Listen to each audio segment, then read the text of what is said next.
Okey, dalam video kali ini saya nak kongsikan macam mana untuk kita connectkan WooCommerce. Okey, kita nak hantarkan notifikasi yang telah berjaya. Maknanya contohnya tuan-puan ada satu e-commerce website menggunakan WooCommerce. Bagi setiap order yang berjaya ataupun tuan-puan nak follow up auto message, hantar message menggunakan official API. Inilah caranya. Okey, tuan-puan boleh pergi dekat Automation Builder. Kemudian tuan-puan klik flow. Okey, tuan-puan boleh bagi nama. Okey, WooCommerce contohnya. Tekan, tambah, kemudian kita pilih webhook. Tekan custom webhook. Kita bagi nama untuk webhook ni. Saya masukkan nama sebagai WooCommerce. Generate hook.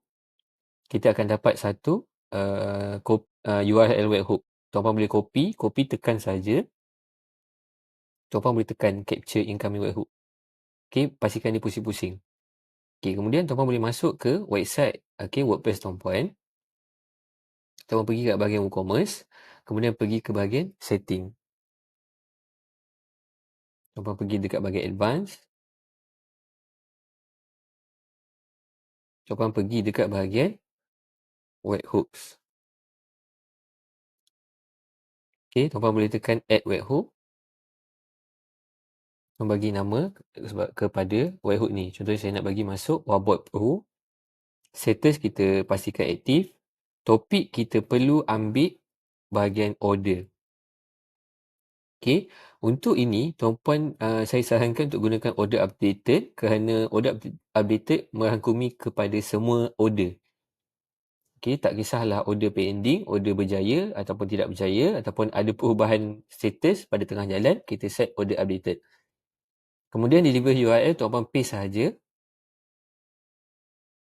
Okey, ini adalah webhook Wabot Pro tadi.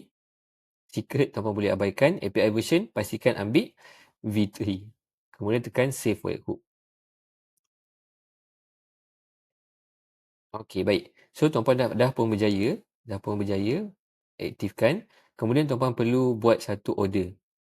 Okey, supaya kita boleh dapatkan incoming data. Okey.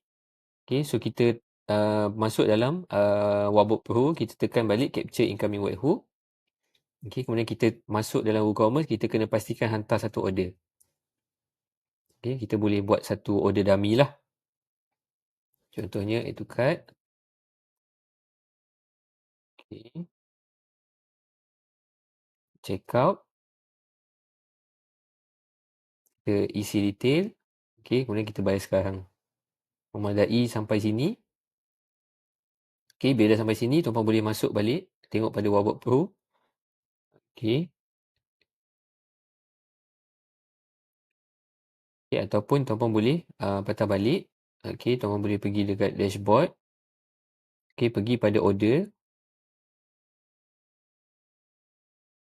Okey, akan ada satu order yang kita dah buat tadi. Kita tukar saja status. Kita tukar pada status. Okey. Kepada mungkin kita boleh set draft.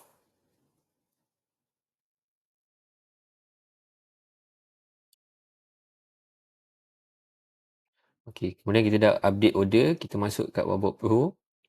Okey, so dia dah maklumkan data receive successfully. Kita tekan show receive data. Dia telah pun terima semua order. Order data yang kita patut terima. Okey, maknanya ni status pending lah. Okey, berjaya. Kemudian kita tekan save. Okey, kemudian kita tekan tambah. Okey, kita nak hantar message template. Okey, sebab kita nak hantar notifikasi. Okey, kita yang perlu mula. So kita kena hantar template. Macam mana kita nak hantar template? Kita hantar CRM. Kita pilih CRM. Okey, kita pilih ni send template message V2. Okey, kita pilih channel, maksudnya kita pilih nombor yang kita nak gunakan sebagai sender. Kita ambil Wabot. Okey, kemudian dia akan keluar lagi satu, select template. Refresh lagi. Okey, pastikan template sudah dihantar. Okey, tuan-tuan boleh ambil skrip yang untuk notifikasi.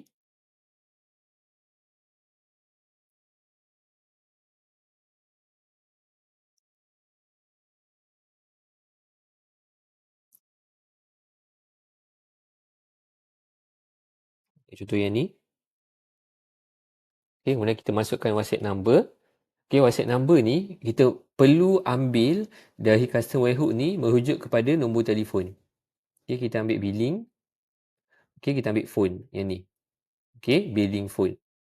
Kemudian body variable tuan-puan kena pastikan okey dalam template tuan-puan yang mana yang tuan-puan set sebagai variable.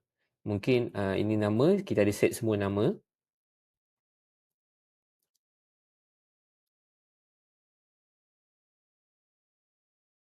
Okey, yang ni kita boleh set email.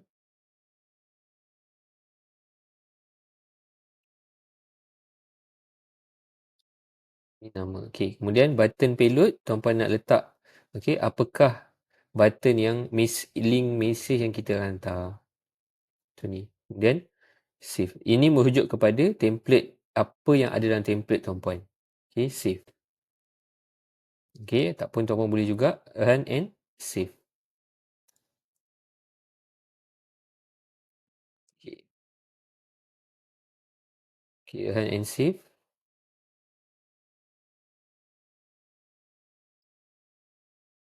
Okey, modul run successfully, tuan-puan boleh simak WhatsApp tuan-puan. Okey, dan sambil tu kita dah boleh tengok tuan-puan dah berjaya hasilkan. Kemudian save. Okey, kemudian boleh aktifkan. Okey.